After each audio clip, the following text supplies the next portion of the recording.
Magandang araw mga kabiyahe. Welcome pabalik sa channel.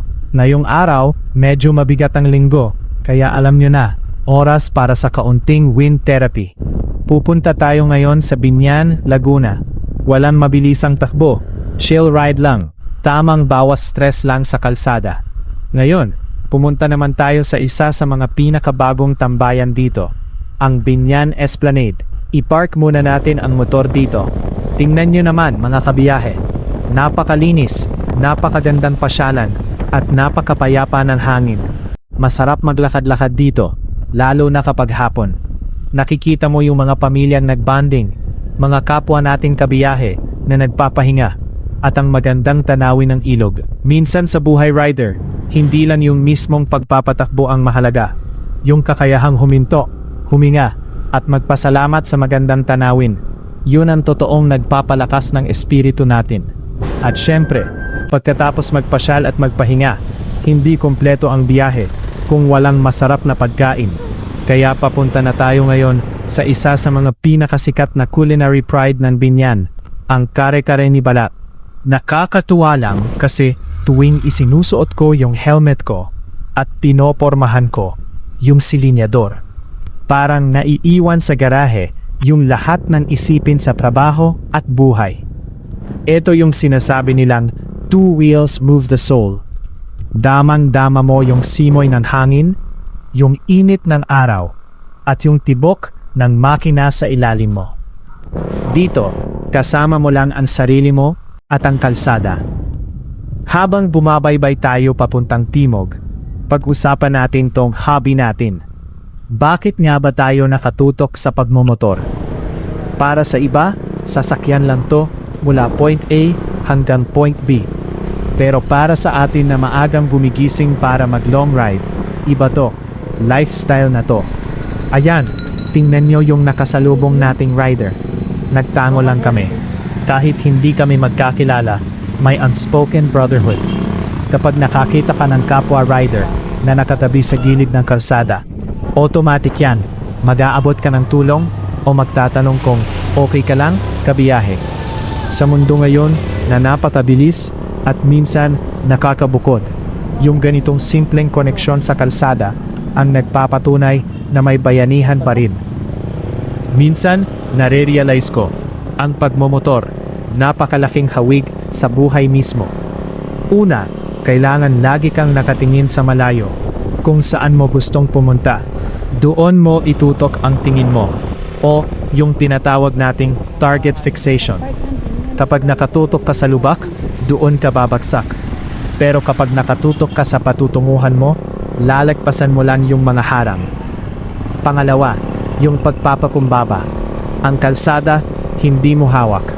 Kailangan mong irespeto ang panahon, ang kalsada, at ang iba pang gumagamit nito. Kapag nagmarunong ka sa motor, taturuan ka ng leksyon. Kaya lagi dapat tayong ride safe. Magsuot ng tamang gear, maging alerto, at huwag magmadali. Ang pinakamagandang destinasyon pa rin sa bawat ride ay ang makauwi ng ligtas sa pamilya natin. Ito yung biyahe na hindi kailangang malayo para maging masaya. Konting pigalang ng silinyador, magandang kalsada, at sapat na oras para mag-unwind at mag-recharge ng isip. Kaya tara, pasukin na natin ang puso ng Biñan. Unang hinto natin, ang makasaysayang Plaza Rizal at ang sentrong pangkultura ng Biñan. Alam nyo ba na napakalaki ng papel ng Biñan sa kasaysayan ng ating bansa? Dito nag-aral ang ating pambansang bayani na si Dr. Jose Rizal noong bata pa siya, sa ilalim ng pamumuno ni Maestro Justiniano Aquino Cruz. Nakatayo rin malapit dito ang sikat na bahay ni Doña Teodora Alonso o ang Alberto House. Sa bawat kanto at lumang bahay na bato rito, ramdam mo yung mayamang pamana at kultura na maingat na pinangangalagaan ng mga Biñanense hanggang ngayon.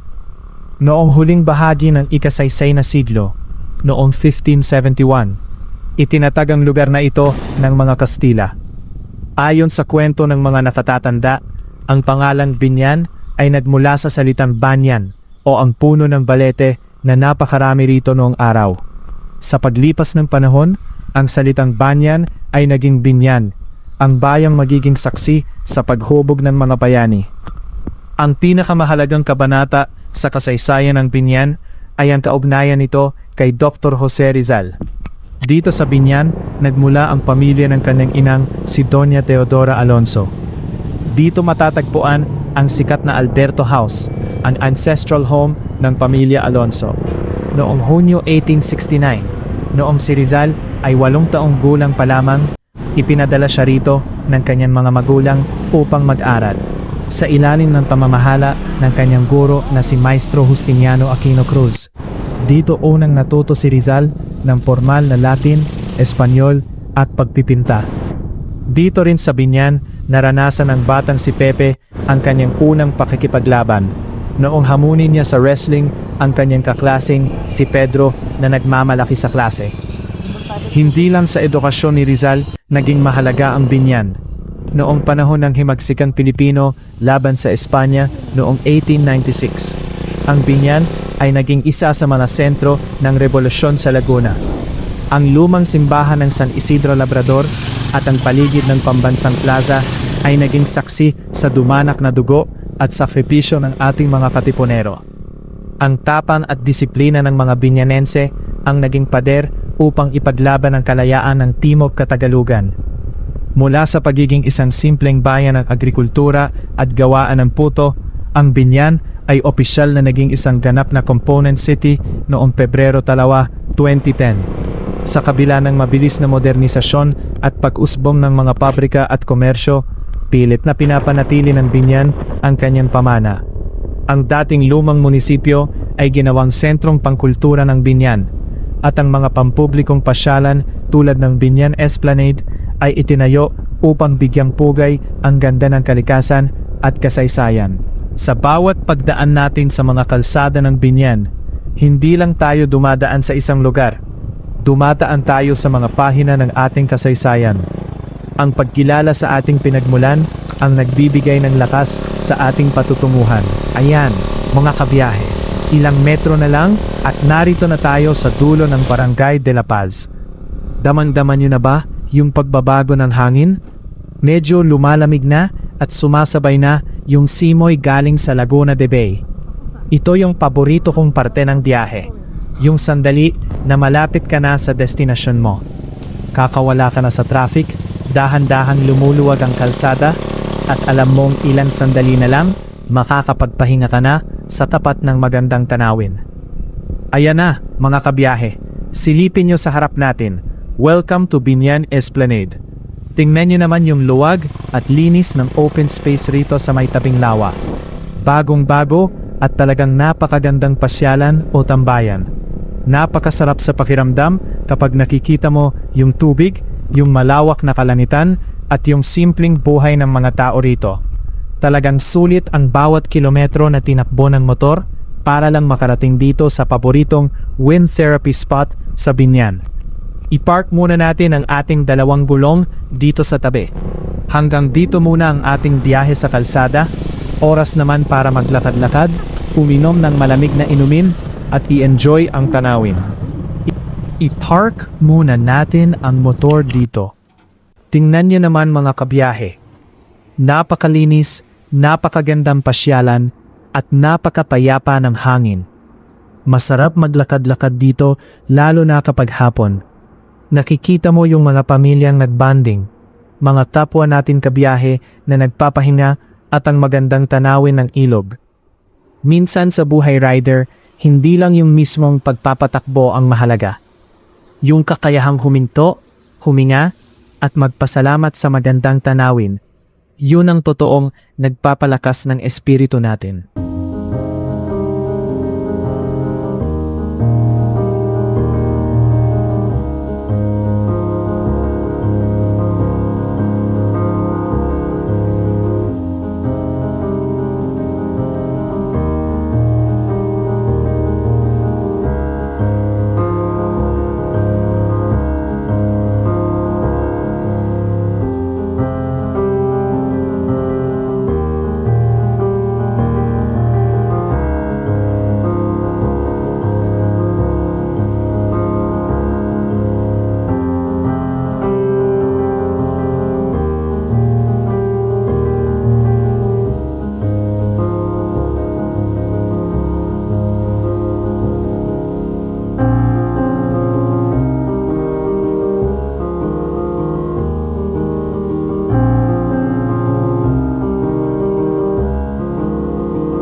At syempre, pagkatapos magpasyal at magpahinga, hindi kumpleto ang biyahe kung walang masarap na pagkain. Kaya papunta na tayo ngayon sa isa sa mga pinakasikat na culinary pride ng Biñan, ang Kare-Kare ni Balat. Kapag pumupunta tayo sa iba't ibang bayan dito sa Laguna, madalas nating inahanap yung lugar kung saan buhay na buhay ang kwento ng nakaraan at ang sigla ng kasalukuyan. Ito ang lugar kung saan nagtatagpo ang bawat Biñanense, mula sa mga nagpapahinga sa ilalim ng lilim ng mga puno hanggang sa mga pamilyang nagfo-food trip at nagbubanding. Pero higit pa sa pagiging simpleng parke, ang plasang ito ay may napakalalim na kwento sa kasaysayan ng Pilipinas. Bakit nga ba ipinangalan ang plasang ito sa ating pambansang bayani? Noong Hunyo 1869, noong si Jose Rizal ay 8 taong gulang pa lamang, umalis siya sa Calamba at pumunta rito sa Biñan upang mag-aral sa ilalim ng pamamahala ni Maestro Justiniano Aquino Cruz. Ang lumang eskwelahan ni Rizal ay ilang lakad lamang ang layo mula sa plasang ito. Sa mismong paligid ng plasang ito, naglakad ang batang si Pepe. Dito rin matatagpuan sa kalapitbahay ang Alberto House, ang ancestral home ng pamilya ng kanyang hinang si Doña Teodora Alonso. Kaya tuwing nakatayo ka rito sa Plaza Rizal, literal na inaapakan mo ang kalsadang nilakaran ng ating pambansang bayani noong siya ay bata pa. Tingnan nyo ang paligid ng plaza, mga paps. Nakapalibot dito ang 2 sa pinakamahalagang gusali sa Biñan. Sa isang panig, narito ang sentrong pangkultura ng Biñan o ang Old Municipal Building. Ang dating lumang munisipyo na ito ay ginawang museo at sentro ng sining at kultura upang ingatan ang mga lumang gamit at dokumento ng bayan.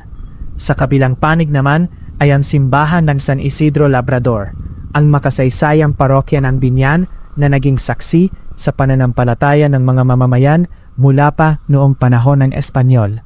Ang ganitong layout na may simbahan, munisipyo at plaza sa gitna ay ang klasikong plaza complex na pamana sa atin ng kasaysayan. Sa kasalukuyan, ang Plaza Rizal ay hindi lang museo ng nakaraan. Ito ay buhay na pasyalan. Kapag hapon hanggang gabi, mapapansin nyo ang napakagandang lighting sa paligid. Dito rin nagtitipon ang mga vendor ng mga sikat na pagkain sa Biñan, tulad ng mainit-init na puto Biñan na may salted egg at keso. Ang Plaza Rizal sa Biñan ay hindi lang basta semento at mga puno. Ito ay simbolo ng ating pinagmulan, ng ating kultura at ng ating pagiging Pilipino. Ayan, mga pups! Pagkatapos natin mag-chill ride at magpa-wind therapy sa paligid ng Biñan, dumating na ang pinakaaabangang parte ng biyahe, ang kainan time. Ilang kanto na lang mula rito sa bayan, papunta na tayo sa isa sa mga pinakasikat na kainan dito sa Laguna. Kung taga Biñan ka o madalas ka mag-ride dito sa Timog, alam na alam mo tong puntahan. Hulaan nyo kung saan tayo papunta. Walang iba kundi sa sikat na Kare-Kare ni Balat. Ayan na, mga paps. Hinto muna ang ating 2 gulong. Sa labas pa lang, amoy na amoy mo na yung kumukulong sabaw ng mani at yung kinagisa nilang bagoong. Ito talaga yung masarap sa pagmamotor. Pagkatapos ng ilang kilometrong biyahe at init sa kalsada, rewarded ka ng isang napakasarap at mainit-init na lutong bahay. Kain tayo, mga paps. Ipaalala nyo sa sarili nyo, magsumikap sa trabaho para makakain ng masarap at makapag-ride saan man natin gusto. Salamat sa pagsama sa maikling hinto na to. Kain muna tayo.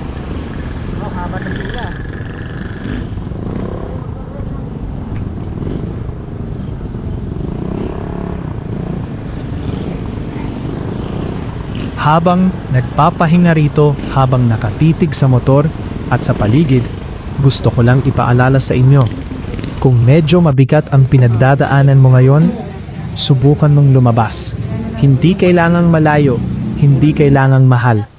Kahit simpleng ride lang sa kalapit na bayan, pakiramdaman mo ang hangin, magpaaraw ka, at ipaalala sa sarili mo nabuhay ka, at marami pang magandang kalsada na naghihintay sa iyo.